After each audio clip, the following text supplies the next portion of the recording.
Welcome back, everybody, to the Free Agent Podcast. I have joining me today Barry Hintz, friend, fellow business owner, AdvantaClean owner, former military. Thank you for serving our country. But I'll let Barry talk a little bit more about himself as soon as I tee up this podcast. The Free Agent Podcast is where we have discussion that is all about free agency and taking control over your future. The mission of my show is to share inspiring conversations with real people who took the leap into self-employment, business ownership, franchising, and freedom. From corporate refugees and executives tired of the desk job to entrepreneurs and investors looking to share camaraderie and inspiration through their own business journey, my podcast aims to spotlight on real people who stepped into the unknown, took control of their destiny, and became their own boss. A lot of these conversations don't rise to the surface in everyday conversation, but I do want listeners to know that we free agents experience a lot in our businesses. And so we're going to share the ups, the downs, the sneak attacks, and how we produce amazing, successful outcomes. And that includes Barry Hintz. So welcome, Barry. Thank you. Glad to be here. It is always a pleasure to have conversation with you. We share a lot in common, and that includes jumping into business ownership. But what I would like for you to do is to tee this up for the listening audience. Give us your background. I don't know, back to high school, maybe, into the military, and then what happened to life corporately and with the business. But start at the beginning. I grew up in Green Bay, Wisconsin. So I'm from the upper Midwest, and I went to the University of Minnesota. So I'm a Gopher. I'm not a Badger. I'm a Gopher, but I am a big Packer fan, big Brewer fan. So still have a lot of roots. And my business, I actually live in the Milwaukee area. That's where our business is based. We serve southeastern Wisconsin. So I've lived here about 20 years, raised a couple of great young men. My oldest son is a junior in college at Loyola University in Chicago. And my younger son is a senior in high school at New Berlin Eisenhower, and will probably be attending Iowa State next year. So we'll see how that all plays out. But as I mentioned, I went to the University of Minnesota, and while I was there, I got an undergraduate degree in economics. I was also in the ROTC program there in the Army. And upon graduation, I was commissioned as a second lieutenant in the Army. I was a regular Army officer, and I was in the Transportation Corps, which was responsible for moving, equipment, supplies, ammunition, personnel, whatever, wherever. And I was in the Army for about 4 years. I loved it. I didn't really have any aspiration to make a career of it. That's fine for people that do it. For me, I wanted to serve my country, and that was it. I was really blessed. I was stationed at Fort Eustis, Virginia, which is right by Yorktown, if you're a history buff, Jamestown, Williamsburg. Wonderful area, had a lot of fun, a lot of great friends out there. It was a beautiful area, played a lot of golf out there, and I like to play golf. The unit I was in deployed a lot around the world. So I was really fortunate. I got to go to some really neat places. Went to Central America. I went to a number of places on training exercises in the United States. I spent actually 5 months in Antarctica. I was the officer in charge of a deployment Army group that went down to work with the Navy for supporting Operation Deep Freeze, which is supporting National Science Foundation. I got to spend a month in New Zealand. That was the most amazing thing. What a wonderful country that was.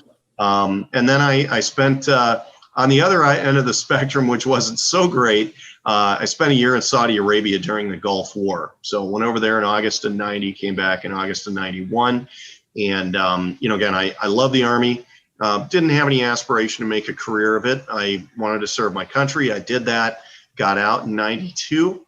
And I went with a corporate recruiter who specialized in placing junior military officers into corporate America. Because I was Transportation Corps, it was a very easy transition for me. I started my corporate career with a company called Schneider National, which is the big orange trucks. Everybody's moving trucks. That. Yep, I was in their maintenance division, their operations division, and logistics divisions. Was there about 6.5 years. Enjoyed it. I learned a ton. And it was a great experience the entire time I was there.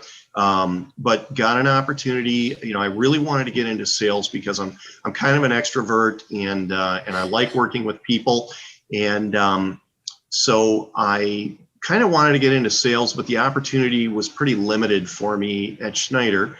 And I had a good friend whose wife worked for Merck Pharmaceutical, and I actually got in and worked there. And I kind of got promoted and rose up to become a senior specialty representative. And I was one of the top sales guys in my discipline for, in the United States for a couple of years. And I really enjoyed it. It was a phenomenal company, great people, extraordinarily good training, very committed to taking care of their patients. And what I really learned there very strongly was, George Merck, one of the founders, had said, if you take care of people, the profits will follow. And I think I heard that in 1996, and I still remember that a quarter of a century later. It's one of the core foundations of my business right now, as we'll talk about, I'm sure, in a few minutes. So stayed at Merck, and then I spent probably the next 10 years. I went to a number of different medical companies, lab testing, which was really cool because I like the high science. Medical equipment I sold. And then the last company I wound up working for before I bought this was a local distributor for the long-term care industry that was based here in Milwaukee. And it was a good experience. I was there 4 years, but I traveled a crazy amount. I was probably on the road 80% of the time. And my kids were young at the time, and it was not conducive to having a good family life. And I thought, I want to be a great father and a great husband.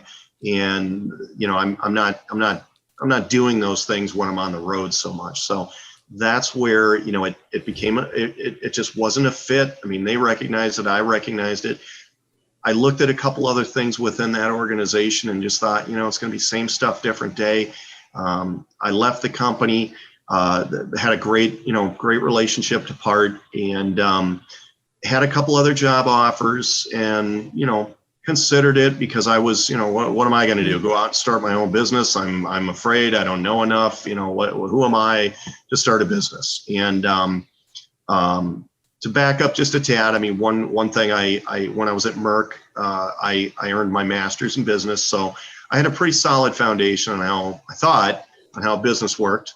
But as the more I looked at stuff, the more I realized I didn't want to keep doing the same thing. And so I started really thinking about business ownership. And you'll probably ask me some questions about that. Well, first of all, you can see over my shoulder is my baseball cap with my rhinestone American flag. Yep. My grandfather was a colonel in the Army, World War II. So from me to you, thank you for serving our country and everything that you continue to believe in. You and I have had some great conversations about that. How do you think the military prepared you for either corporate life or for business ownership? I think it was outstanding. First off, the ROTC program is outstanding leadership training. And really the one thing that I got drummed into me, and especially as an officer, was when you are in charge of everything that happens and or fails to happen. Everything rests on me with this business. And, it's all up to me. And that's the thing that every business owner needs to understand, or every potential business owner needs to understand, that there are no excuses. I don't know where I picked up this little cliche, but I tell my kids this all the time. If it's going to be, it's up to me. And, my responsibility is the long-term viability of this business. What does that mean? That means I have to provide a return to my investors and shareholders, which is me and my wife and my family. So whatever the situation is, last year we had COVID, really threw a monkey wrench in everybody's business. Yeah. It's my responsibility to make sure that we navigate through that. and that we keep our eye fixed on our long-term vision and our goals, and that we continue to thrive. And that's that I really got through the military was, just the sense of responsibility, but then also some other great aspects that I took away were just the streamlined communication. When I first started out, everyone that I hired was a military veteran. And I did that for probably about 4 or 5 years. The reason I love that. The reason I had to get out was because the unemployment rate, especially for veterans, was so extraordinarily low. Yeah. It's hard to find people. And I've been blessed. I've got probably the strongest team I've ever had. And I have a number of non-veterans that work for me now, and they're terrific guys. But we kind of streamlined and eliminated all the BS in our communication, which I got from the military. And we are also very mission focused. I kind of joke now that, people say, well, what do you do? Well, I do 3 things. I write checks, I cash checks, and I play a lot of golf. And I'm kind of kidding when I say that, but it's sort of true. I don't go out and do the work. I don't deal a whole lot with customers. I have a sales guy to do that. I have an office manager to do a lot of those functions. So the delegation piece of it from the military definitely played in. Having a chain of command definitely played in. Having processes, and this is one thing I'd recommend for anybody who has a business. You have to get things organized. Planning and organizing is huge in the military, and I brought that in to my organization as well. You have to plan, you have to organize, you have to have your processes documented. When I was in the Army, we always used to say, hey, you have to make your plan so that the dumbest guy in the unit can understand it and complete the mission, because he might be the only guy that's left alive. Now, it doesn't get that critical here, but I have to have all my employees understand exactly what they have to do in case they can't get a hold of my sales guy, or they can't get a hold of the office manager, or they can't get a hold of me because, I'm out at a networking meeting, or, at another function, or doing something.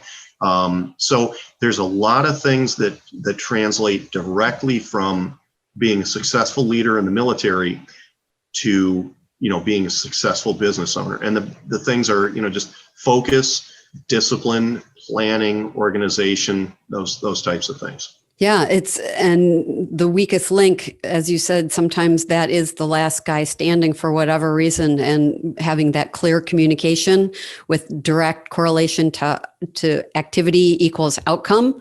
I know that you are deeply committed as well to the customer experience and their satisfaction. How have you been able to instill that in your team?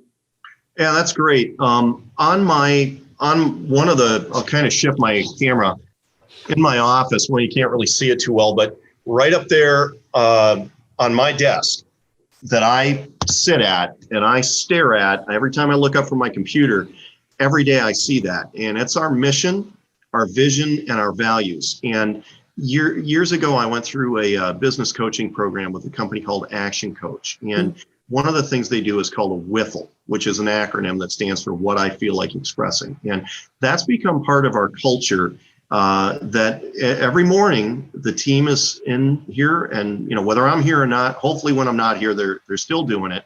But the guys really enjoy it. We talk about, hey, what I feel like expressing is, and you say that and everybody listens, and okay, that's what I feel like expressing. Thank you. And we go on to the next guy. So as I kind of joked earlier, that my job is to write checks, cash checks, and play golf.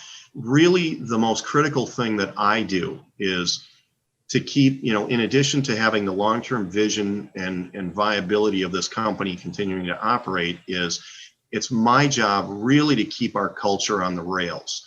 Yeah. And the 20 minutes that I spend with my people every day is the most important 20 minutes of my day, because I really reaffirm that we go out and we take care of our customers. On another one of the boards on there, and all throughout the shop and the office, I have a warehouse where we park our vehicles, have the equipment, chemicals, everything. And the guys laughed about it at first, but I made a bunch of little posters and everything about, tell every customer, we'll take great care of you. And I have that pounded into my guys that's what they're going to say to our customers. I have that pounded into my sales guy that's what we're going to. I had somebody get my name and phone number about an hour ago. Hey, I got your name from so-and-so and it says you guys are really great. I said, you bet.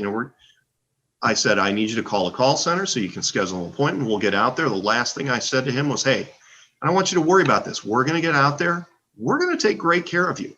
And that's what we do. And I tell my customers, I don't want any money from anybody until I'm satisfied that we took great care of somebody. Now, we're going to go out and we're going to do our best, and we sell that value. And I'm probably very unique in the business world. I've been in business 8.5 years. My collection rate is 100%. I've never had anybody not pay me. Now, there's been times where we've had issues that, hey, maybe we have to replace something that's broken, or, we damaged something. And of course I'm going to pay for it. And I will gladly repair that. I want raving fans, and that's what we strive for. And I know from my own employee, I'm an employer, my experience as an employer, you can tell the customer that, but until your culture and your employees buy into that, it's a promise that's going to be really hard to deliver on. So your culture must be incredible. Tell us about the retention of your employee. How do you attract and then retain your employees? Sure. Again, it comes down to culture. And my senior lead technician, Justin, he's been with me since day one. And he has a lot of personal pride. He does excellent work. He does technically, he's extraordinarily competent. He has trained all of my technicians to come in. We're cut from the same leather. I was a Gulf War vet. I got called back for Iraq. I didn't have to go overseas for that. Fortunately, he's an Iraq War vet. So we do have some intra-service rivalry here in the office, but we're cut from the same leather. And I've had some hires that didn't work out here, did not fit in what I call the box, which is, here's what your job is, here's what our culture is, here's what our company is, here's what we do. And people figure out they have to work themselves out of the box, and that's okay. They have to go find a box that's right for them. But it's through kind of trial and error, and we've hired people through temporary agencies where we've been able to bring people in, utilize them, train them up, and if they fit our culture and they work for us, they join us. And I've got the absolute strongest team right now because my guys want to go out and excel, and they buy into the culture. And it's not a fake culture. I've been at companies where they talk about their culture, and it's like, come on. At the end of the day, you don't give a crap about anything but hitting your sales number. And that doesn't fly here. We're very realistic. What you see is what you get. I don't set unrealistic sales goals. I push our people. But again, one of our values is about continuous improvement, and that's on our board, and it's written down what it means. And it's about getting better, less expensive, more profitable, less damage, better service to our customer. And that's not to put more money in my pocket. That is all geared towards the long-term viability of us being in business. I tell the guys, and somebody told me this a quarter of a century ago, that the only job security that anybody really has is creating market value for themselves. And I remember what I was wearing the day that the guy that said that to me told me that. And I have that mentality here, and these guys get it. And when we get a great review, or we get somebody calls us or texts, leaves me a voicemail, hey, in that morning meeting, everybody's hearing that, because I want these guys to know, you go out and do a great job and take care of people, the phone's going to keep ringing. That means the money's going to happen. The more money we make, the bigger bonus. I'm all about spreading the love. At the end of the year, hey, I'm going to do well, but I want all of my guys doing well too. And I take very good care of my guys. In terms of money, I always tell people, you don't worry about money. I worry about the money. And I don't worry about money, because if we go out and execute on excellence, it's going to happen. I love it. It's just so reinforcing, and this is why you and I love talking to each other. Your approach to business is very similar to mine. I want to go back a little bit to a couple of comments you made earlier and just a minute ago too about job security, creating value. Where was it in your career, or what was the switch that made you say, I'm going to invest in me. I'm going to leave this corporate position. I'm taking the leap into free agency. Was there a switch? Was it something that took a little time to build into? As I mentioned, I kind of had some frustrations with, man, I hate traveling. I'm looking around. I was really burned out on the traveling. I love people. I love the customers I was working with. I just didn't like being away from my family so much. And I didn't like the BS and the phoniness at the where I was. And I hesitated on the whole business ownership thing because I thought, well, I don't have deep enough pockets to start up a whatever company and make all the mistakes, and I'll be bankrupt by then. And somebody said to me, well, what do you think about franchising? And I said, well, I don't want to make sub sandwiches, because that's how little I knew about franchising. So I met a franchise broker, and he introduced me to a number of concepts, and kind of got the feeling that he wasn't the right fit for me. I didn't feel like he was trying to help me find what I was looking for. And I wasn't really feeling like, what am I really looking for? And then somebody introduced me to you, Yeah.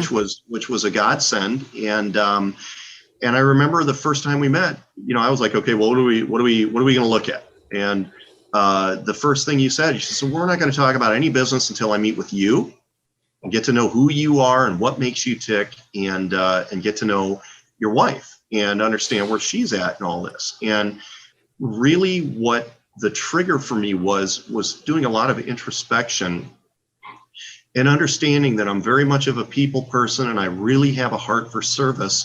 And the first, I know I've told you this before, but this is kind of funny. The first franchise broker I worked with briefly had introduced me to AdvantaClean. And I was like, well, what is this? He said, well, they deal with mold and water. And I was like, that sounds gross. I don't want to deal with that. And after you and I had met several times, and you introduced me, she said, hey, after getting to know you and what kind of a person you are, and what you like, and what drives you, I have a company I think would be a really good fit for you. And I was like, exciting. I'm like, terrific. What is it? And you said, it's AdvantaClean. And I was like, is that the mold and water one? And you said, yeah. And I said, yeah, I don't want to look at that. That's gross. That's mold and water, and it's gross. And what else you got? And she goes, well, what do you know about it, Barry? And I said, well, it's mold and water, and it's gross. So I don't think I'm interested. And you said, shut up.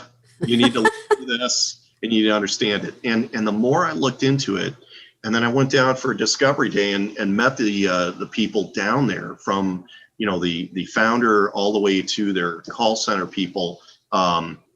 I really fell in love with the idea that running a business, it's not about what you do, but it's how you do it, and it's about finding people with common values. And I'll transition a little bit in terms of talking about, because we do a number of service lines that are, light environmental, the mold removal, the water, structural drying, duct cleaning, HVAC equipment cleaning, there's radon, there's fire, all these things. We do commercial work, we do whatever. But I don't do everything. So I have found a very strong network of like-minded individual business owners in this area that, and it's all based on, obviously it's based on the need. We do a lot of work in attics, so I gotta have some good installation guys, I gotta have some good roofing guys, whatever. So those were the needs that I had to bring into my customers. But what really cemented the bonds between my organization and the companies that I am strategic referral partners with is our common values in terms of caring about our employees, caring about our customers, doing excellent work, setting a high bar and then achieving that for our customers and being a good value for our customers. And I absolutely love that. I actually had one of my referral partners was at my house today because I've kind of got a roofing problem and some ice damming. So there's some water mold issues that I'm looking through my thermal cam and I'm using all my equipment. I know what I'm doing there, but I have to go outside of the scope of what we're doing. And I've got wonderful people that I work with that can help out. So I know I probably went way off the rails on that. But well, I was smiling at a couple of points because my process is not just to introduce you to one company, but to have you compare and contrast so that you can prove it to yourself. But the thing I really appreciated in working with you and Laura, my first principles are that in every phone call, we will talk about your wife, your lifestyle, and your money. How is this decision impacting what is already working for you? If your primary relationship is solid, I got to know that both of you are in alignment. It's like going to the doctor and getting a diagnosis. You're going to listen to things differently, but you have to go into this aligned. So your wife, your lifestyle, and your money are always impacted by business ownership. And so I remember in talking to you and Laura, evaluating the opportunities to go back to corporate America, you had value. Right. But then there was this opportunity for you to take control of your time. And I remember your boys were younger, and I remember that meeting with Laura and seeing the expression on your face. I don't remember where we were, for Culver's or something like that, but there were these aha moments that you'd be better off employing yourself than being someone else's employee. And I was just thinking about this driving to work this morning, and it's a thought that comes to me frequently. When I worked for somebody else, there's always that phony, I got to be there at 8. I really can't leave until 5. And, what am I going to do to fill the time? And, whatever, blah, blah, blah. There's not a day that goes by that I don't just do what needs to get done. And as a business owner, it's never, again, the responsibility, you're 24/7. Now that doesn't mean you work 24/7. And I don't go out. I just had a couple of my crew leaders just walk through the office and, they're wrapped up. They drop some stuff off on my desk and they're going off to lunch or whatever. I won't be here all day. I might take a few hours off this afternoon, but I'll probably be doing something on Sunday.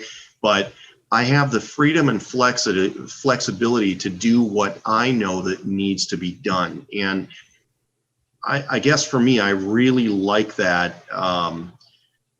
I set the pace here and I set the tone here and I set the culture. And that doesn't mean that I'm, I was used to kind of joke that, hey, it's not a democracy here. It's more like a benevolent dictatorship.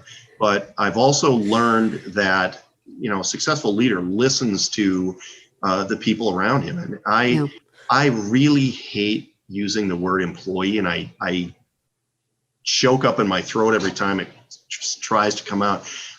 I don't like telling these guys they work for me. They work with me. We're all on the same team. And I have a very strong Christian faith. So I also tell people, I say, hey, I might own this, but I'm not the boss. And God's the boss. And on my wall, my mission statement is honor God in everything we do. And that's my culture. That I've never worked for a company because, that had that culture, because I didn't work for somebody like that. And we do that. And that, to me, as a business owner, that's how I treat my employees, how I treat my customers, how I treat my family. In terms of, am I going to bring my work home? Am I going to be stressed out? Am I, going to give them appropriate? Yeah. So in being a business owner, I have all of that freedom. Now, I've told my kids many times, with great freedom comes great responsibility. I may be the guy that gets paid the most here, but I'm also the guy that gets paid last. And, the first several years were hard, a lot of work. And for anybody looking into going into business, I will tell you this, the statistics aren't great for starting a business, but it can be done. I'm the dumbest guy in the room most places I go. And if I can do it, but there's a few keys to it. You have to be focused, you have to be disciplined, and you have to you have to do whatever it takes. Yeah. I tell people, it's like, oh, well, what do you do? Okay, well, cash checks, right check, golf, whatever, vision, culture, whatever. Well, what won't you do? Okay. I will tell you there's only two things that I don't do. And this is Barry's personality. There's only two things I will not do. I will not quit and I will not fail. And that's it. I will do whatever it takes to ensure that we are successful. Yeah. And if you don't have that mentality that you're going to work and take care of whatever needs to be taken care of, then owning a business is something you better take a pretty hard look at and do some introspective thinking and evaluation, because it really does all come down to you as the owner. But again, it's a lot of responsibility, but man, I have great freedom because I kind of joke around. I do play a lot of golf and I take a lot of time off, but I use that time to really think. My job is all about vision and strategy and thinking, what are we going to do this year? We had a couple crews out today. I think I know what one of them were doing. I don't know what the other one's doing. I got guys out doing stuff. They're doing great. I don't exactly know what it is. And they're making money and hopefully not costing a lot of money. But my job is not to get into the day-to-day stuff. It was for a while, for several years. But when I worked with this Action Coach company again, one of the things that they said is a successful business is one that's profitable and runs without the owner's involvement directly. And I've been really blessed. I do a lot of charity work. I do a lot of mission work overseas in Slovakia and also in Romania. And, with COVID last year, kind of my summer travel got, kind of screwed up. But I've had several years where I will go to Europe to work on the mission stuff. And I'm actually working to build a cheese factory in Romania. That's a whole separate story. And I was gone for almost 4 weeks. And I came back and it took me about 5 hours to kind of go through all the financials and everything. But I went through it and it was like, yeah, okay, you guys did perfect. I really didn't need to come back here because you did everything right. But that was because we did a lot of work training, preparing, documenting, and, defining everybody's role that and I'm every quarter, I do a time study with myself, my office manager, my sales people. What am I doing that I need to get off my plate so that I can be more visionary, that I can get out and do more networking, and I can play more golf, whatever. And that also that the people I work with, they can grow in their roles and provide, additional training for them, additional value for them, and obviously more compensation. So. Yeah. Yes. And that is a huge part of it, is giving them the opportunity to continue to grow. And a lot of that has to do with us as the owner getting out of the way, not micromanaging, but mentoring and leading, letting them fail, letting them succeed too. And some of them will find their way up by looking at the landscape of the company and finding something that maybe we as the owner are missing, and saying, that employee saying, I can fill that. I can address this. Maybe you don't see it, but we do as the team, and they will find ways of integrating further into your business. It's great job security to give those people who work for you the opportunity to move up and take on greater responsibility. Good for you. I'm trying to not burst out laughing, because as you were talking, I'm thinking, a few years ago, my senior lead tech, Justin, who's been with me since day one, a few years ago, he just said, dude, you need to stop coming on jobs because you either wreck stuff or you get hurt. And it was kind of like, my fingers are all cut up or whatever. So again, I'm rarely on a job site. I love to get out to see customers. I love to get out to see my guys, but a lot of times my duties kind of preclude me from that. But also, I've once in a while I'll be tempted to kind of jump in and say, hey, we got this going on. Who's doing this? Or what are we doing with that? And I'm much better now at just saying, not my circus, not my monkeys. Sales guy fills the calendar. I don't even want to go back in the warehouse. You guys tell me if we need, you know what? Don't even tell me if we need stuff. Just order it, get the receipt to my office manager.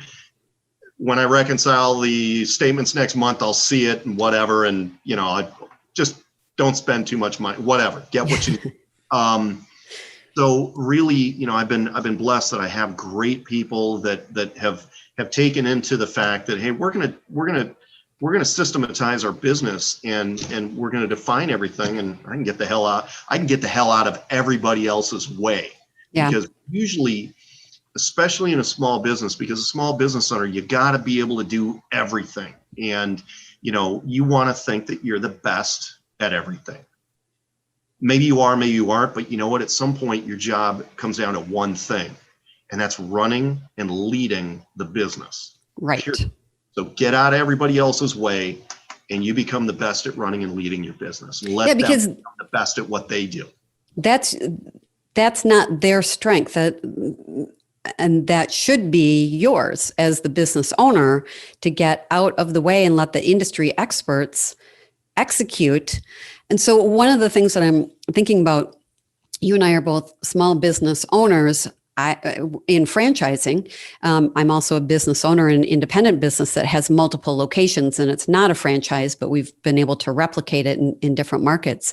What do you perceive now is the best thing about aligning with a franchise? And I know that AdvantaClean has gone through some transitions over the last few years, or the entire time that you've been there. It is a growing, evolving organization, but you made a choice to align with a franchise and not start a business on your own. So what are the benefits that you personally have gotten by aligning with a franchise and versus going on your own?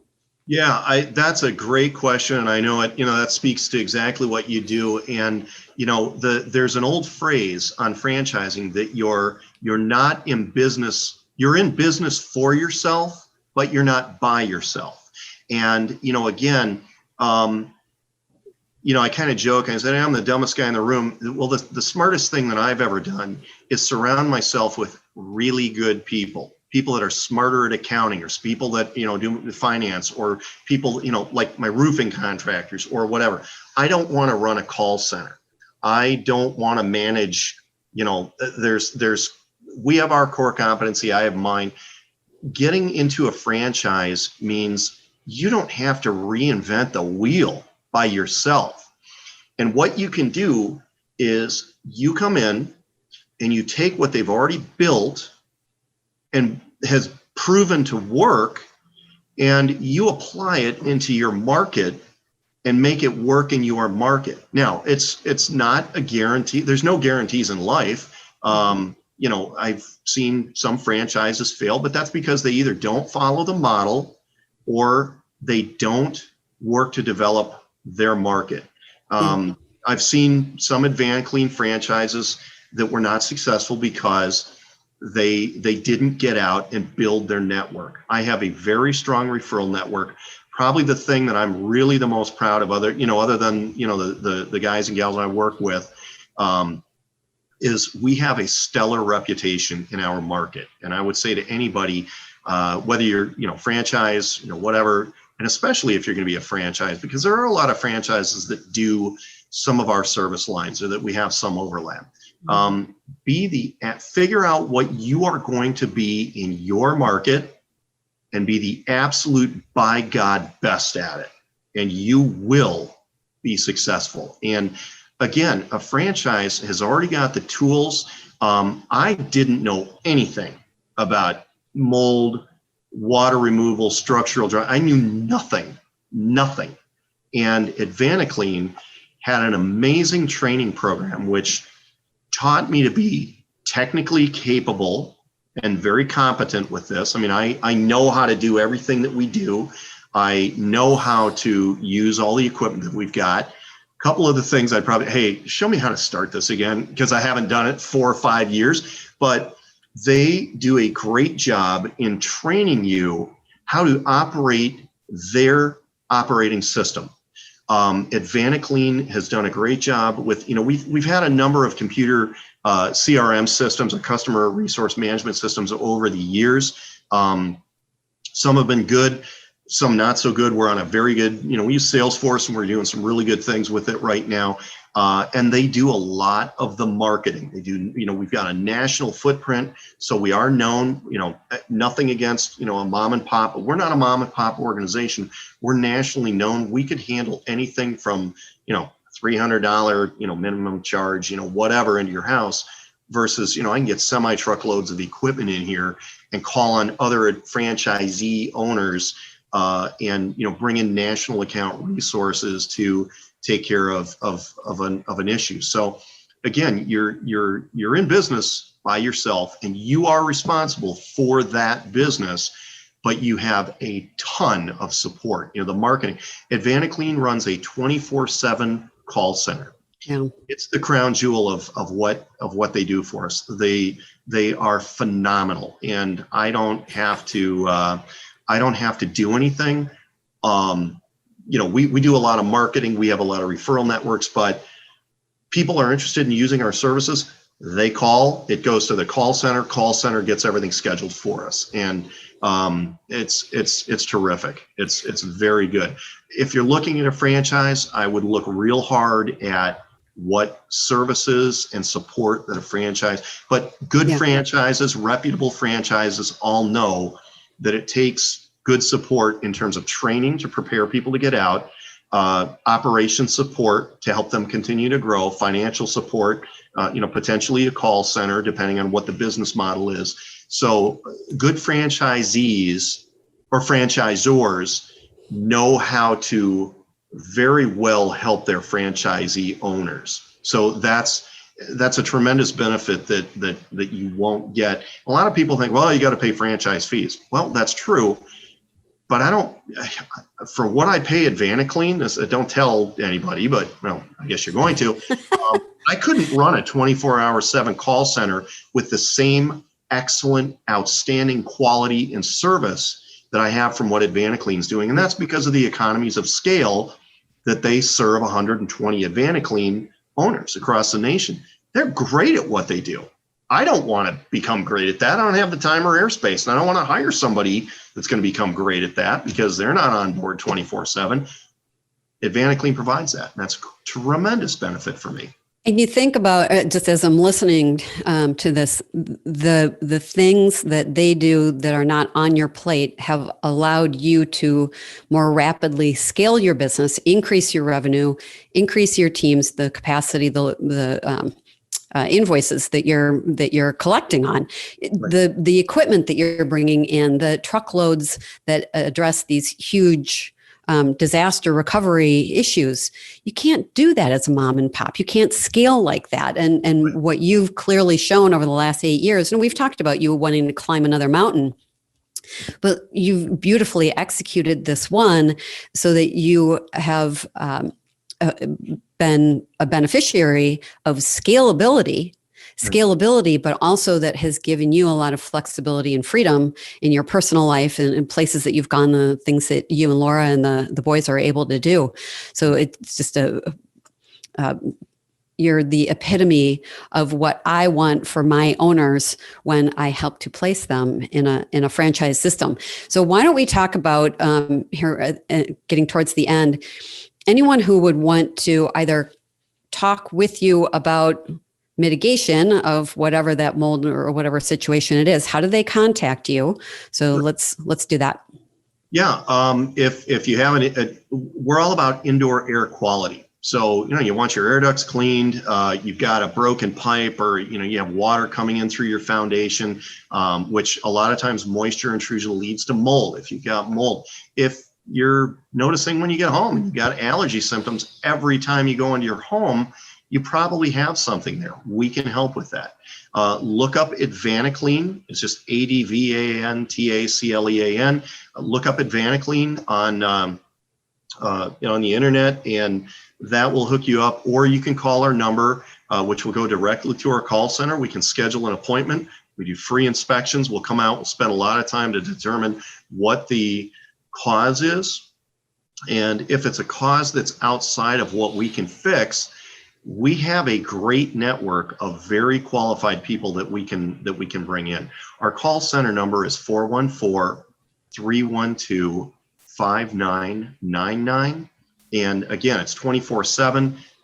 We'll get out, within a day or so to take a look at it. We'll take great care of you. And, again, when I talk about my referral network, if you like us, you're going to like the people that we bring in for services that are outside of what we do. Why? Because I won't have it any other way. I am all about excellence and taking care of my customers. And I've spent years vetting out, I don't have vendors I work with. I have trusted business partners, and that's the way you should look at running a business. Well, and we had a great meeting this morning with our business owner network, and the quality of your vendors and your business partners. Those are some of my business partners, and it's really an outstanding network that you've built here. Thank you so much for your time today, Barry. And I know because we have regular conversations that there will be more topics to address as we turn further into 2021. And we are all glad to live through the sneak attack of 2020. But there are going to be some new opportunities, technologies, other opportunities in franchising. So I think you and I should probably put you on the calendar for about every quarter or so we can see what's going on in your world and your point of view on business. And thank you so much for coming on today and sharing all that. Oh, you're welcome. Always a treat for me to talk to you as well. Looking forward to having lunch with you in a couple of weeks.